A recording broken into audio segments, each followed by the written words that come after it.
In today's tech video, I will show you how to fix your Toshiba TV using a factory reset.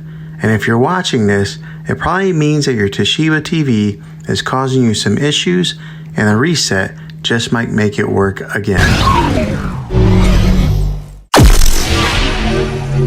My suggestion before going through a factory reset is to do a soft reset first. It'll minimize the impact of the process and allow you to save any data on your TV set. To perform a soft reset on your TV, simply unplug it from the wall outlet, and after about 60 seconds, you can plug it back in. Now make sure you are patient here and wait the whole 60 seconds. This will solve most of your problems. If that doesn't take care of your problem, then you can go on with the factory reset. This will basically restore your TV to the way that it was when you bought it, and all your settings and downloaded apps will be removed. Okay, to do the reset, go through these steps. Press the home button, then settings, then device and software, then reset to factory defaults. Well, hopefully this video was helpful to you. If it was, hit a thumbs up on it and go ahead and subscribe to my channel.